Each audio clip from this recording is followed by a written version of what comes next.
বন্ধুরা, পূজা পাঠ শুধু ধর্মীয় আচার নয়, এটি শুদ্ধ চেতনার মাধ্যমে ঈশ্বরের প্রতি আত্মসমর্পণের একটি পদ্ধতি।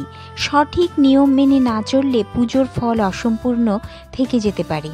বাস্তুশাস্ত্রমতে কিছু নির্দিষ্ট নিয়ম ও প্রতিকার অনুসরণ করলে পূজা আরও ফলপ্রসূ হয় এবং জীবনে শক্তির প্রবাহ ঘটে। এখানে আমরা আলোচনা করব পূজা করার সময় পালনীয় 18টি গুরুত্বপূর্ণ নিয়ম, যা সর্বাঙ্গীনভাবে সফল হবে যদি আপনি নিয়মটি মেনে চলেন। 1. পূজার স্থান সবসময় শুদ্ধ ও পরিষ্কার রাখা উচিত। পূজা করার জায়গা বাস্তুদোষ মুক্ত এবং পরিষ্কার পরিচ্ছন্ন হওয়া জরুরি।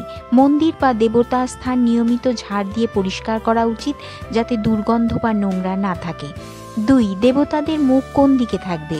বাস্তুশাস্ত্র অনুযায়ী মূর্তি বা ছবি স্থাপন করার সময় দেবতার মুখ পূর্ব বা পশ্চিম দিকে হওয়া উচিত। পূজার সময় উপাসকের মুখ উত্তর বা পূর্ব দিকে রাখাই শ্রেয়। 3. ফল ও ফুল সবসময় বিশুদ্ধ হওয়া উচিত। ভগবানের উদ্দেশ্যে অর্পণ করার জন্য ফুল ও ফল আগে ভালোভাবে ধুয়ে নিতে হবে। বাস্তুমতে শুকনো বা মলিন ফুল দেবতাকে নিবেদন করা উচিত নয়। 4. সন্ধ্যা এবং প্রভাতে প্রদীপ জ্বালান। প্রতিদিন সকালে সন্ধ্যায় প্রদীপ জ্বালানো শুভ লক্ষণ বলে মনে করা হয়। এটি পরিবারে সুখ সমৃদ্ধি বজায় রাখে এবং নেতিবাচক শক্তি দূর করে। 5. পূজার সময় সঠিক আসন ব্যবহার করুন। বাস্তুমতে পূজার সময় কাপড়ের আসন ব্যবহার করা উচিত। বিশেষ করে কুশ আসন বা রেশমের আসন শুভ বলে ধরা হয়। 6.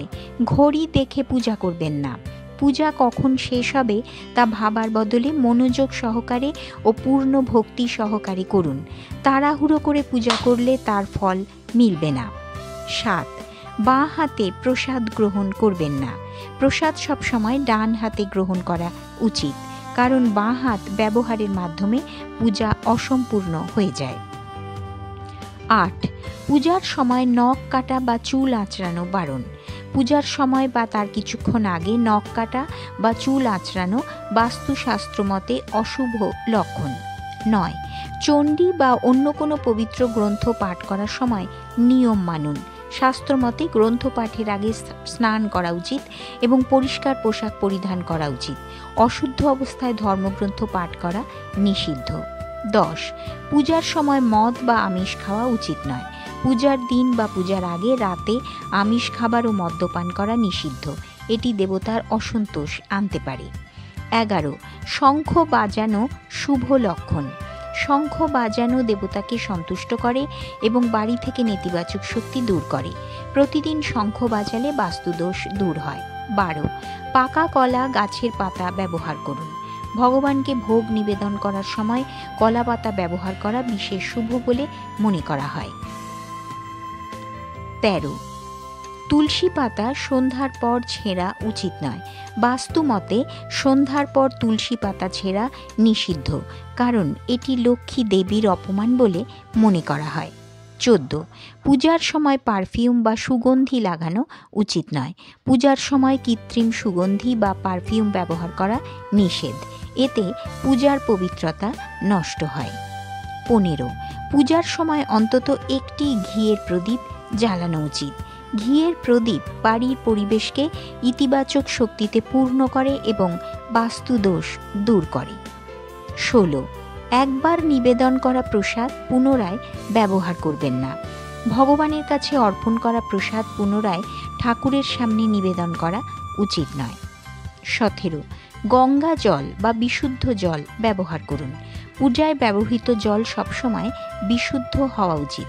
গঙ্গা জল বা ফিল্টার জল ব্যবহার করা শুভ বলে ধরা হয়। 18. পূজার পর কৃপা প্রার্থনা করুন। পূজার শেষে ঈশ্বরের কাছে কৃপা ও আশীর্বাদ প্রার্থনা করা অত্যন্ত গুরুত্বপূর্ণ। এতে পূজার ফল সম্পূর্ণ হয়। পূজা পাঠ কেবলমাত্র আচার অনুষ্ঠান নয়, এটি আত্মশুদ্ধির একটি পদ্ধতি। সঠিক নিয়ম মেনে পূজা করলে দেবতা প্রসন্ন হন এবং জীবনে সুখ সমৃদ্ধি বজায় থাকে। এই 18টি গুরুত্বপূর্ণ নিয়ম মেনে চললে আপনার পূজা সম্পূর্ণ হবে এবং শুভ ফল লাভ করবেন। বন্ধুরা, ভিডিওটি দেখে একটি লাইক ও কমেন্ট করে সাবস্ক্রাইব করে দেবেন।